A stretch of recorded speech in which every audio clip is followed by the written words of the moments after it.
All right, let's do deep cuts. I feel like we kind of went through some of these, but let's just say what comes to mind. Okay. Name a song, album, or artist that changed your life. Wow. Well, Master of Puppets was a game changer. Kiss Alive 2 was a game changer for me because I got in a non-makeup Kiss first and went backwards. Oh.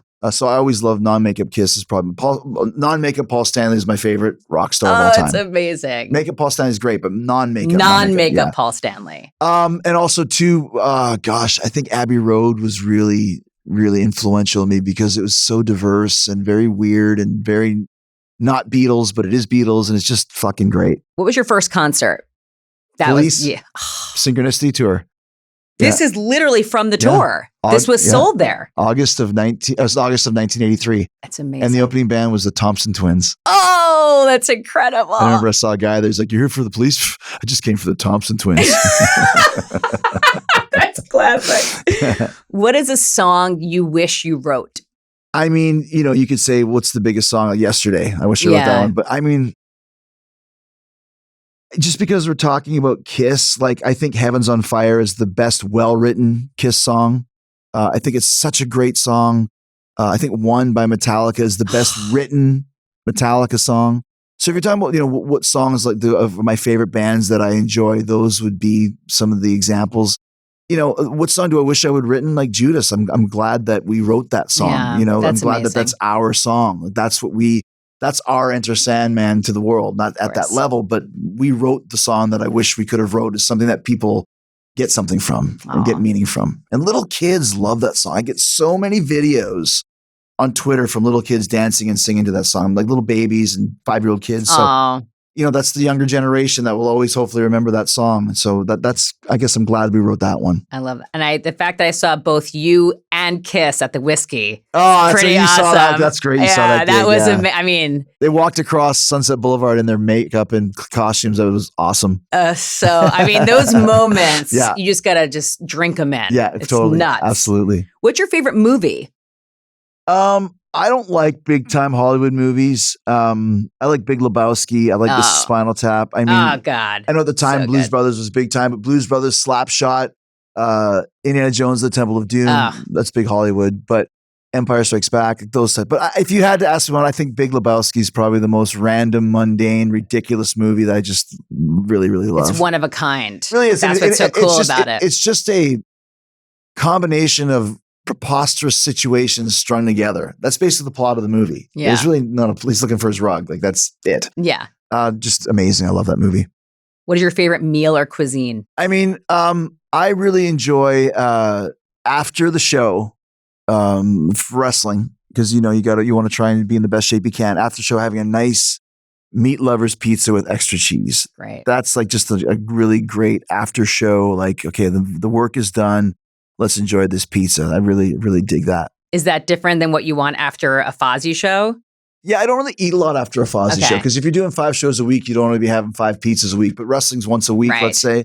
Yeah, most of the time after Fozzy, I don't really eat a lot. Mostly go back to the diet snacks that we're talking about, those types of things. But I also really enjoy like breakfast food, like eggs and bacon and toast and that sort of thing. I'm a breakfast for dinner type of guy. Yeah, I'm with you. Yeah. If you could meet any celebrity, dead or alive, who would it be? Gosh, I don't know, man. That's such a hard question to ask. It depends on what kind of a mood I'm in. I think just because I'm such a big Beatles fan, I think to have a conversation, like some kind of a lunch conversation with John Lennon where you're just two dudes, like having a conversation like having John Lennon talk as Jericho, I think would be really amazing, and also being a big Metallica fan, Cliff Burton would be great. Yeah.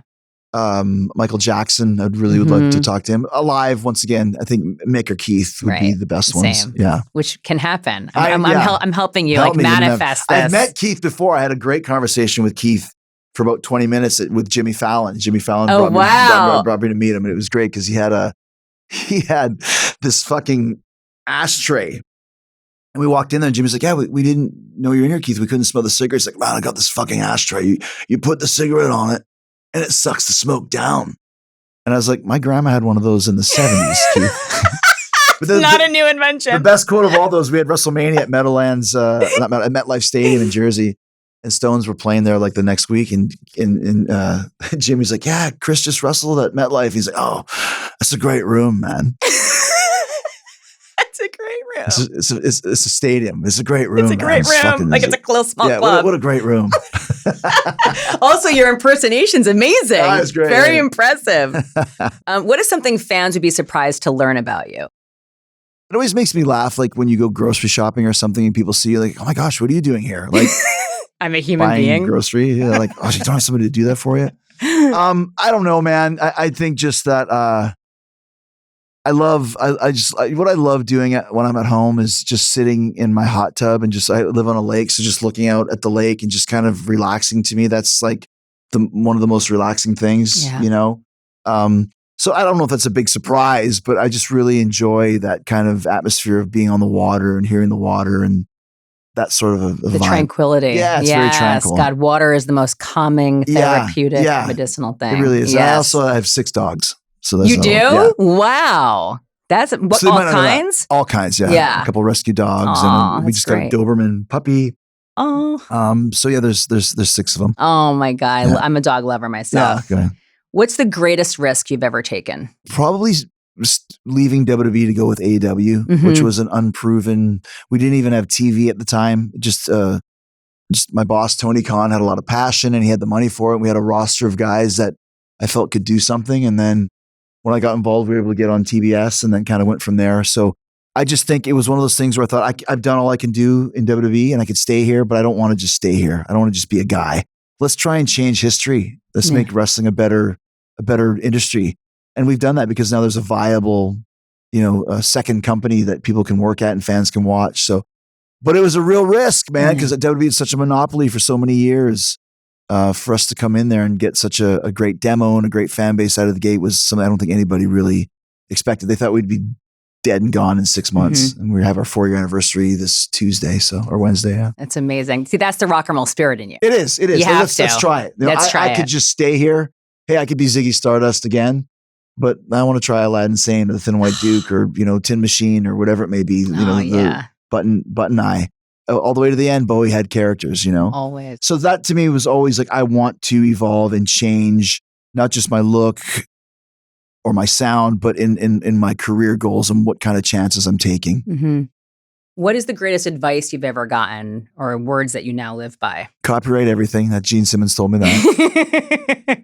Save your money. I mean, that's the number one thing that everyone's told, but I actually always did save my money. Even when I was making $30,000 a year, I still tried to save half of it, like whatever it was that I could make, I would try and keep. And even now, high level business, big sports contract, I still save a lot of money, more than probably most, because I just, you never know. It's show business, man.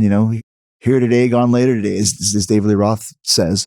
So I never wanted to be in that position where if I was gone later today, I'd be like, what the fuck happened to all my money? What am I going to do? So that's why I don't do like conventions or cameos. Like I'll save that if I lose all my jobs. I'll be doing conventions every weekend and cameos every night. But yeah, I mean, just that sort of advice, take a chance, do something different. If you want to make it, do something different. And don't be afraid to think outside of the box. Yeah. That's my motto for my entire life. I don't play by the rules and drive some people crazy. I don't hurt anybody, but don't tell me what to do. I don't like being told what to do. Yeah. There is one Chris Jericho, and I'm grateful for you, Chris. Thank you. I love you. I do. I adore you. I adore your ethic, your work ethic, your drive, your multifaceted talent. You really inspire me. Oh, so thank so you. good to see you. I'm glad I get to do this. This is amazing. Yeah. Thank you. Thank you, Allison.